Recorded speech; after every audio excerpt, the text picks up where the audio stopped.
তোর পুঁজি, আমাদের পুঁজি হলো মানুষের আশীর্বাদ, আর ওর পুঁজি হলো কি CBI R E D. CBI ED বাদে সাধারণ বালতে দূরের কথা একটা চলছে দেখা বিজেপির দালালে কান খুলে শুনে নেয়। শুধু আমরা মানবতা দেখায়, আমরা সন্দেশকালীর মানুষ চ্যালেঞ্জ করে বলছি আমরা সবসময় শান্তি চাই। ওই দালাল মির্জাপুর বেঈমান ওই কাদির ছোড়েদের কথা শুনে যদি লাফালাফি করো তাহলে আমাদের কিন্তু এবার তাপ ভরা কিন্তু শুরু করতে হবে, মাথাটা গরম করাবে না। তাই করজোরে সবার কাছে অনুরোধ, এই বার্তা নিয়ে যাও যে মানুষটা মানুষের জন্য করে, মানুষের সুখ দুঃখের পাশে থাকে, মানুষ কিভাবে স্বনির্ভর হবে, কিভাবে মাথা উঁচু করে বাঁচবে, যে চিন্তা ভাবনা করে তার নাম মমতা বন্দ্যোপাধ্যায়। অর্থাৎ তার হাতকে শক্ত করতে গেলে এই 24-এ নির্বাচনে বিজেপির দালাল না আসলে ঝেঁটা না ঝেঁটা আমরা প্রতি বছরে ছাড় দিই।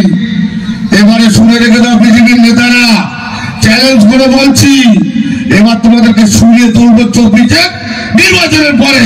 আর চ্যালেঞ্জ করে বলছি যাদের কথা শুনে লাফাচ্ছ আবার সরকারে আসবে, সরকারে আমরা তো আছি রে, আমরা তো ক্ষমতায় আছি, রাজ্যের ক্ষমতায় আছি, আমরা পঞ্চায়েত ক্ষমতায় আছি, আমরা জেলা পরিষদ ক্ষমতায় আছি, আমরা তো ক্ষমতায় আছি। আর তুমি আসবে অনেক দূরের কথা, তোমরা তো আছো, সাধারণ অনেক ছেড়ে দেখাচ্ছ। অতএব এইসব পাতলা নিয়ে লাভ হবে না। সাধারণ একটা প্রশংসা করার যদি ক্ষমতায় থাকে সিবিআই ইডি বাদে পুঁজি তো ওইটা সিবিআই আর ইডি, এই ছাড়া পুঁজি নেই। আমরাও মনে করলে অনেকটা পুলিশকে মিথ্যে ফলদাবাজি দিয়ে বিজেপি যারা কর্মী আছে অনেকে পেছে ঢোকাতে পারি, এটা আমাদের কালচার, কৃষ্টি কালচার নয়। তৃণমূল কংগ্রেস শান্তি চায়, সন্দেশকালীর মানুষ শান্তিপ্রিয় মানুষ, আমরা সব ভয় দেখানো চমকানো আমরা কাজ করিনি।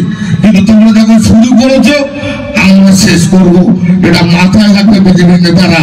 অর্থাৎ সেই জায়গায় দাঁড়িয়ে একেবারে আমরা যে শান্তি বজায় রেখেছি সেই শান্তি যদি কেউ বিঘ্ন ঘটাতে চাও আর এসে পাতলা বসিরাটে দিয়ে চলে যাবে আর এখানে লাফাবে, দাঁত কিন্তু আর একটা থাকবে না। আমরাও দাঁত ভরা শুরু করবো। যেমন খালি দাঁতে জন্মেছ ঠিক সাথে দাঁত না গালে থাকে সেই ব্যবস্থা আমরা করে দেবো। লাফায় না বেশি, মাথা ঠান্ডা রেখেছে বলে দুর্বলতা সুযোগ দিতেছে ওটা, আর ও তো বলে বেরিয়ে যাবে। আয় না ক্ষমতা থাকে তাদের নমস্কার চ্যালেঞ্জ করে বলছে আয় সন্দেশকালী শিগুড়িবাসী একবার, শিগুড়ি বাদ দিয়ে একবার সন্দেশকালী মাটিতে পা দিয়ে দেখা, গায়ে তো জামা থাকবে না, বুড়ো শর্মির চাপড় বেইমা তোর গায়ে জামা থাকবে না।